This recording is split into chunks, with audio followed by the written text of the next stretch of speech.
Doctor Anshuman, जिस तरह से सुरैना जी ने कहा कि ये वायरस अपॉर्चुनिटीज है, अवसरवादी है, ये ढूंढता है कि कहां वो पहुंच जाए। इंसान तो हम सुन ही रहे थे अवसरवादी है, वायरस भी अवसरवादी होने लग गए। किस तरह से अवसर मिलता है, या सिर्फ और सिर्फ इम्यूनिटी ही उसका एक कारण है कि जिसकी इम्यूनिटी वीक होगी वहीं जाएगा, या इसके अलावा भी कोई कारण हो सकता है जो किसी को ये ब्लैक फंगस संक्रमित कर सकता है? जी, देखिए, सबसे तो दर्शकों को सुन के आश्चर्य होगा कि आप हम जैसे सभी आम इंसान के सांस के रास्ते हर दिन ब्लैक फंगस के स्पोर्स जा रहे हैं। मतलब हर दिन जाते हैं, वायुमंडल में मौजूद है, लेकिन आपको पता भी नहीं चलता है। क्यों आपको पता नहीं चलता है? कि आपके अंदर पूरा डिफेंस मैकेनिज्म इम्यून सिस्टम का काम कर रहा है।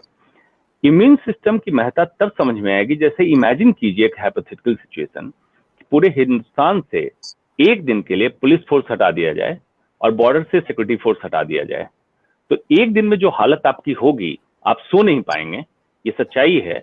एग्जैक्टली यही इम्यून सिस्टम हमारे बॉडी का, वो साइलेंटली पूरी तरह आपके लिए काम कर रहा होता है, तब आपको उसकी कीमत नहीं समझ में आती है।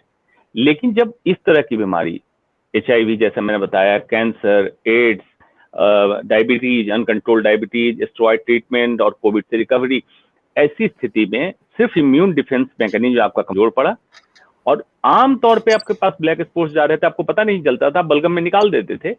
उस समय ब्लैक स्पॉट्स आपका घर बना लिया। वहां स्पोर्ट्स छोटे छोटे समझ लेते बीज, जैसे सरसों का बीज होता है, सरसों राई आप समझ सकते हैं, उससे भी बहुत बारीक, जो हो सकता है कभी नंगी आंखों से ना भी दिखे आपको, फाइन पार्टिकल्स वातावरण में उड़ रहा है। ये आपके सांस के रास्ते गया, साइनस में या आंख में या ब्रेन में या लंग्स में, फेफड़े में जमा हो गया और वहां पे जाके ये ग्रो करना चालू किया। दो पॉसिबिलिटी बन सकती, एक कि आपकी रिकवरी अच्छी होने लगी, इम्यून सिस्टम इंप्रूव हुआ और इसको डिस्ट्रॉय कर दिया बीच में, आपको पता भी नहीं चला, ब्लैक फंगस खत्म हो गया।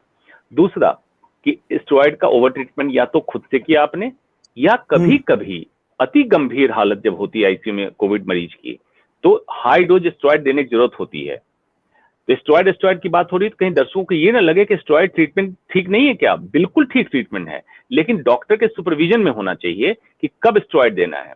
तो ऐसे रोगी में ये ब्लैक फंगस ग्रो करने लगा, ग्रो करके एक सर्टेन अमाउंट तक आता है। जी जी डॉक्टर अंशुमान, जिस तरह से डॉक्टर सुरैना ने बताया कि ये डायबिटिक पेशेंट को भी हो जाता है, तो क्या ये वाकई में सच है कि डायबिटिक पेशेंट को, कोरोना वाले पेशेंट्स को इन्हीं को पकड़ रहा है, या इसके अलावा भी किसी को भी हो सकता है? क्या स्वस्थ व्यक्ति को भी ब्लैक फंगस हो सकता है? बिल्कुल बिल्कुल नहीं हो सकता है। यही मैंने समझाने की कोशिश की कि हर दिन हम स्वस्थ व्यक्ति ब्लैक फंगस को इनकाउंटर कर रहे हैं, लेकिन आज के पहले चर्चा भी नहीं हुई। जिनकी इम्यूनिटी कमजोर है, चाहे किसी भी वजह से, डायबिटीज हो या कोरोना का इन्फेक्शन हो, स्टेरॉइड चला हो, कैंसर की कीमो चली हो, उनमें इसको चांस मिल जाता है। और मैंने उदाहरण के तौर पे आपको बताया, आपदा में अवसर, इस फंगस को भी अवसर मिल गया और ये ग्रो करने लगा, और ग्रो करके इसके स्टेजेस हो जाते हैं। फिर स्टेज के हिसाब से हम ट्रीटमेंट डिसाइड करते हैं।